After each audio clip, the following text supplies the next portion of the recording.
Why would dozens of families quietly pack their belongings, take down photos from their walls, and walk away from homes they had lived in for years, all after the tragic death of one actor? Tonight, we are not just talking about a headline. We are talking about a whole apartment building that suddenly changed, lights going out, doors closing, flats going up for sale, after the passing of Chinese actor Menglong, also known as Alan Yu. Some say it was fear. Some say it was pressure. Others say it was simply grief and exhaustion. In this video, we are going to explore why so many people chose to leave, how this story became a global internet mystery, and what it tells us about fear, silence, and the way we react to tragedy in the digital age. And as always on Up to Text 24H, we will do it with respect, care, and a clear reminder. Many of the claims online are unverified, and our goal is to understand, not to attack. On September 11, 2025, the news of Menglong's sudden death did not simply appear as a headline. It felt like a rupture in the quiet routine of everyday life. Official statements described it as an accidental fall after drinking, the kind of explanation that seems designed to close a case quickly and neatly. Yet for many people, both inside China and around the world, the story did not sit comfortably. This was a young actor in his 30s, still working, still present in dramas and interviews, still carrying the soft, gentle image that audiences had grown attached to. As the first shock faded, what remained was not clarity, but a growing list of questions. Why did this happen in that particular building? Why was so little detail shared publicly? Why did every answer seem to open another gap, rather than provide reassurance? In the absence of a full and transparent account, the public instinctively began to read between the lines. What began as a tragedy quickly became something more complex. A story where grief, doubt, and curiosity were tightly woven together, and where people were left feeling that what they had been told was incomplete, or perhaps only one part of a larger truth. In the days that followed, attention shifted from the individual to the place, the apartment complex itself. Reports emerged that a striking number of residents, possibly around 100 households, had begun to list their flats for sale or prepare to move out. A building, once just an anonymous collection of homes, suddenly became a symbol. Corridor lights, lifts, stairwells, all the ordinary details of urban living, were now framed by a single haunting event. From a distance, this wave of departures looked almost like a quiet evacuation. Observers asked why so many people would choose to uproot their lives in such a short time. Was it fear of being associated with a tragic case, or discomfort at living in a place that would be constantly searched, discussed, and judged online? Was it pressure from outside, or a collective decision born out of whispered conversations between neighbors late at night? The building seemed to change character. What had once been a backdrop to private lives became a stage that people wanted to step away from. Whether the reasons were practical, emotional, or something in between, the pattern itself intensified the sense that this was not an ordinary incident with an ordinary aftermath. When journalists and bloggers tried to reach the people inside the complex, they found doors that remained closed and phones that went unanswered. Residents declined interviews, avoided questions, or offered only brief, cautious remarks. From the outside, this silence was easy to interpret as suspicious. Many observers quickly suggested that someone somewhere might have instructed people not to talk. Silence in this context began to look like a clue.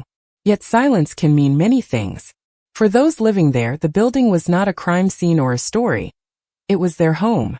They woke up, cooked breakfast, sent their children to school, and tried to continue with their lives under the weight of constant interest.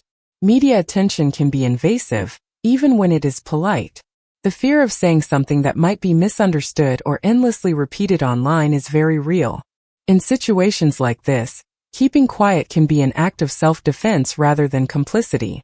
Fear does not always take the form of a threat from above. Sometimes it is the simple human fear of becoming the target of speculation.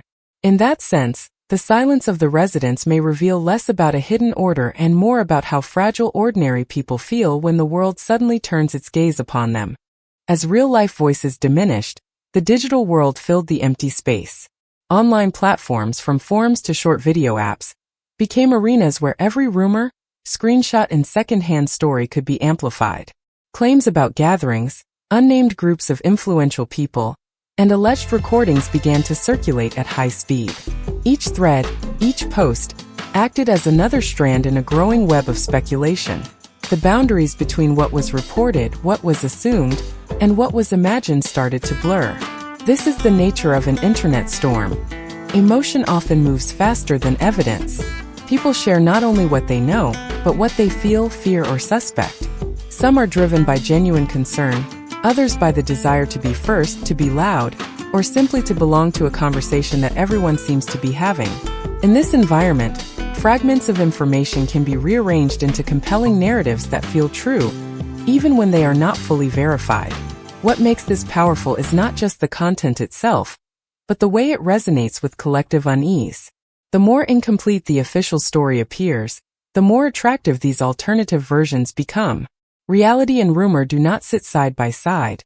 They intertwine, making it harder for anyone to confidently separate fact from fiction. Most discussions focus on fear and suspicion, but there is another, quieter dimension to consider: grief. For those living in the building, this was not a distant headline. It was something that unfolded just beyond their doors. Some may have seen emergency lights, heard footsteps in the corridor, or felt the sudden shift in atmosphere when news spread among residents.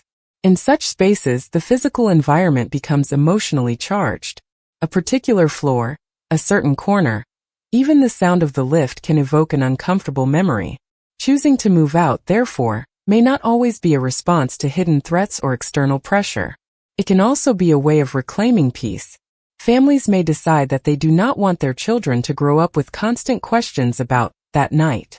Individuals who are already stressed by work or personal struggles might feel unable to carry the additional emotional weight of living in a place tied to tragedy. Relocation can be an attempt to draw a line between a painful experience and the future. This perspective does not cancel other possibilities, but it reminds us that behind every property listing is a human story.